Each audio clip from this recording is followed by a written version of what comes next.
সর্বোচ্চ শাস্তি চাই, বিচার চাই এই দেশের। এটা আসলে নারী হিসেবে না, কোনো মা হিসেবে না, একজন মানুষ হিসেবে আমাদের সকলেরই তো চাইবার অধিকার আছে।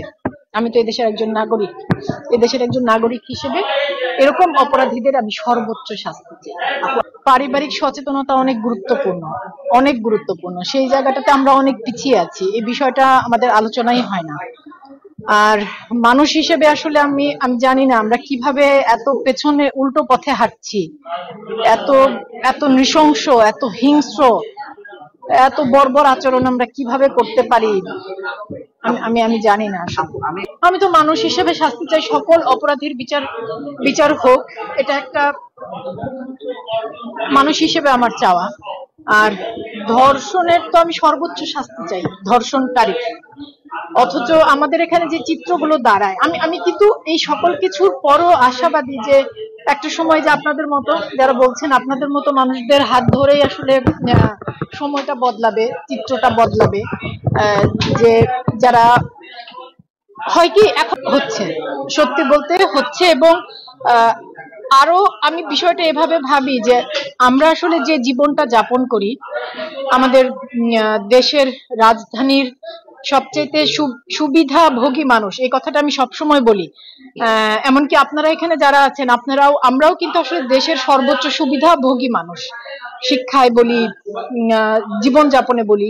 কিন্তু চিন্তা করে আমার তো ভাবতেই আসলে খুব কষ্ট হয় যে সুবিধা বঞ্চিত ঢাকার বাইরে কতটা অনিরাপত্তার মধ্যে মানুষ আছে, নারীরা আছে।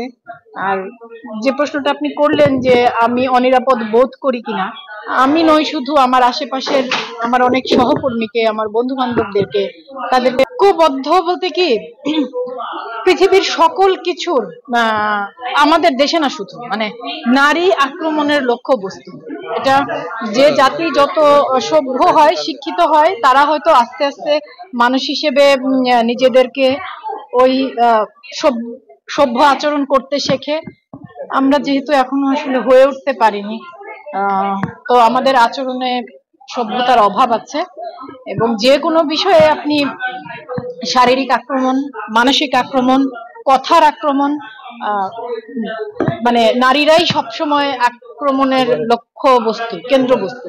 আর আপনি যেটা বলছিলেন যে ঐক্যবদ্ধ, সেই ঐক্যবদ্ধ হতে গেলে তো আসলে নির্বিশেষে আমি বলবো নিরাপদ বোধ করি না।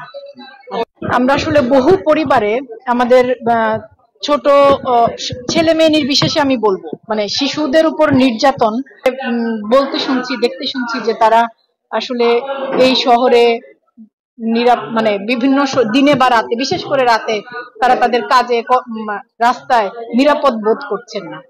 তো একটা কঠিন সময়ের মধ্য দিয়ে আমরা তো যাচ্ছি। আমি কি বলবো, তো মুশকিল হচ্ছে এই কঠিন সময়ের কথা বলতে গেলে আবার মানে এত কথা বলতে গেলেও এমন ভাবে ইয়ে করে দেওয়া হয় বা গলা চেপে ধরে আসার চেষ্টা করা হয়। মুশকিলের মধ্যে আছি। হ্যাঁ, পর্যন্ত আমাদের সংবাদ মাধ্যম, গণমাধ্যম, সোশ্যাল মিডিয়াতে যিনি ভিকটিম তার ছবি প্রচার করা হয়, যিনি অপরাধী তিনি অগোচরে থেকে যান। যিনি ভুক্তভোগী তার সাথে যখন আসলে হয় কি যে তাকে আইডেন্টিফাই করা হয়, তখন সামাজিকভাবে, পারিবারিকভাবে সেই মানুষটিকে, সেই শিশু, আসলে আমার বলতে এত অসুবিধা হচ্ছে কারণ আমি